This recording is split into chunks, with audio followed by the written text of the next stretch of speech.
As fusões são a forma mais rápida de ganhar poder em Dragon Ball e geram os personagens mais apelões de toda a franquia. Só que existem diversas formas de fusão, cada uma com suas próprias mecânicas. Sabe qual delas é a mais poderosa? Fica aí que a gente vai te contar. Tem algumas que vocês nem imaginavam. Fala galera, eu sou o Bruno Rodrigues. Isaac Paiva. E hoje vamos revelar tudo sobre as fusões de Dragon Ball. Seus tipos, suas vantagens, suas desvantagens e qual é a mais poderosa. Ao todo existem 8 formas de se fundir que foram mostradas nos animes e em alguns jogos. E vamos explorar todas, começando por assimilação. Essa é a única fusão que gera um resultado permanente, ou seja, não tem mais como ser desfeita. E canonicamente só funciona com Namekusei Zeidins. As duas vezes que vimos acontecer foi com Piccolo, sendo a primeira na saga de Freeza, quando ele se funde com Neo, e a segunda na saga de Cell, quando ele se fundiu com o próprio Kami-sama.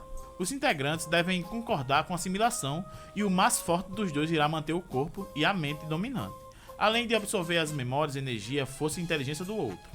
O corpo do mais fraco desaparece num feixe de luz e sua mente passa a auxiliar o hospedeiro, podendo até conversar com ele, mas sem controle sobre suas ações. Outra peculiaridade dessa fusão é que ela aceita a junção de vários guerreiros em um só, e como cada simulação multiplica várias vezes o poder do alvo, uma fusão em grupo seria extremamente poderosa. Absorção. A primeira vez que vimos isso foi na saga de Cell, sendo inclusive o plot principal da trama, onde o vilão precisava absorver os androides 17 e 18 para atingir sua forma perfeita. Como sabemos, ele acabou conseguindo seu objetivo e com isso teve um saldo de poder extraordinário, ficando muito mais forte que os Guerreiros Z, sendo superado apenas por Gohan Super Saiyajin 2. Quem absorve mantém sua consciência e não recebe nenhum tipo de influência do absorvido, que fica sendo digerido até a morte, sendo um processo que dura vários dias. O número 17 e 18 passaram no mínimo 10 dias aí no organismo do Cell, quando ele acaba vomitando a 18 e depois perdendo 17 quando tentou se autodestruir. Depois vimos outro tipo de absorção com o Majin Buu, onde ele engloba os alvos com sua gosma e prende dentro de um casulo no seu interior. Em ambos os casos, as vítimas podem ser recuperadas, desfazendo a fusão e regredindo o nível de poder do absorvedor ao início. Contudo, o Cell, após se autodestruir, conseguiu manter e até aumentar seu nível, uma vez que suas células retiveram as informações armazenadas e ainda passaram por um Zenkai, já que ele possui DNA Saiyajin. Metamoru.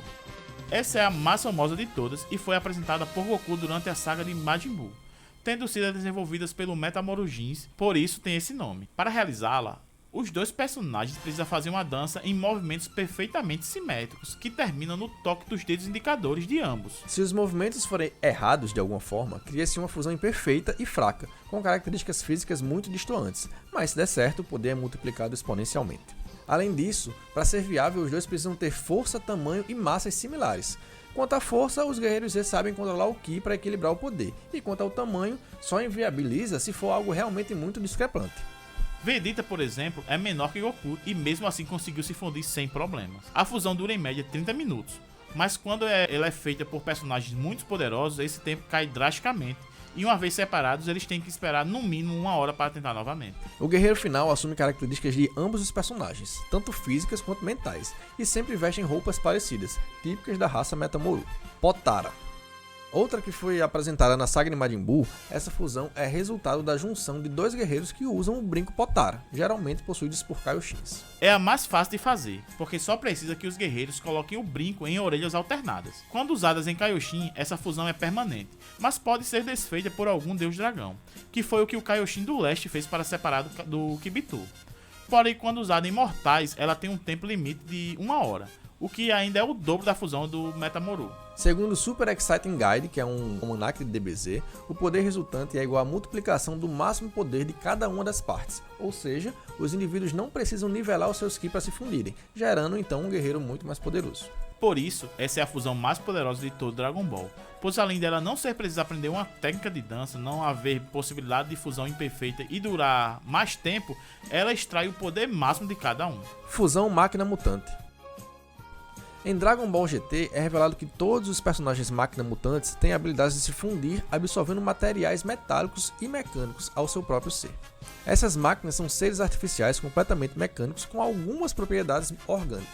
Pensava-se que fossem criação do Dr. Mil, mas o próprio Doutor é uma máquina mutante também criada pelo Baby, aquele alienígena de sulfurudinho. Ele ainda tinha à sua disposição uma tropa de mercenários composta por 4 máquinas mutantes chamadas de Mega Cannon, e 3 deles, Neze, Ribbit e Bizu, acabam se fundindo para criar o Super Sigma, que por sua vez se funde ao General Hildo para se formar o Hiper Meta Hildo. A mais famosa fusão desse tipo é o Super Android 17, que é a fusão do Android 17 normal, criado pelo Dr. Gero, aqui na Terra, né? E com o Android 17 Máquina Mutante, criado pelo Dr. Mil. Possessão. Esse é o tipo de fusão usada pelo personagem Baby, uma criatura meio Tsufurudin, meio máquina mutante. Na verdade, Baby é um experimento biológico, a primeira máquina mutante, e recebeu o DNA do último rei Tsufurudin antes que a raça fosse exterminada pelos Saiyajins. Sendo assim, ele pode fazer tanto uma fusão máquina mutante com outra máquina, como usar a possessão para controlar seres vivos, e foi assim que ele conseguiu tomar os corpos de vários guerreiros, e quando pulava para outro mais forte, ele deixava um ovo que permitia continuar controlando o corpo anterior. Seu hospedeiro final foi o Vegeta, e quando ele fundiu a energia do Vegeta com a de todos os demais hospedeiros, atingiu um nível de poder absurdo. Porém, lá atrás, durante o 23º Torneio do Poder de Dragon Ball Clássico, o Kami-sama já tinha usado a possessão para se fundir com o corpo de um lutador chamado Shen e lutar contra o Piccolo Jr. União. Essas são as fusões mais simples e desconhecidas da franquia, apesar de ter sido usada recentemente em Dragon Ball Super. Elas são variações próprias de junções entre dois ou mais personagens que geram um terceiro indivíduo com habilidades somadas. Foi usada por BBD para se unir aos seus doppelgangers, pelos irmãos Abo e Kado no filme O Retorno de Goku e, mais recentemente, no Torneio do Poder, onde lutadores do Universo 3 se uniram para formar Anilasa, um inimigo bem poderoso que deu trabalho ao time do Universo 7. X-Fusão. É um tipo de fusão que aparece apenas no jogo Dragon Ball Fusion e ocorre através do uso de anéis metano, que são dispositivos criados pela corporação Cápsula que permitem a fusão de personagens que normalmente não poderiam se fundir usando a dança Metamoro, por terem poder, tamanho ou massa muito diferentes. E ela proporcionou fusões totalmente inusitadas, como a de Goku e Broly, a de Piccolo e Kuririn e Cell e Frieza. E aí pessoal, vocês sabiam de todas essas fusões? Deixa aí nos comentários, se inscreve no canal se não for inscrito, deixa o like porque esse tipo de conteúdo dá trabalho de fazer e o que nos motiva é justamente a opinião de vocês. E se vocês encontraram outra fusão aí durante toda a saga de Dragon Ball, manda pra gente que a gente tenta fazer outra lista aqui e adicionar ela, né? É isso mesmo pessoal. Valeu, até o próximo vídeo.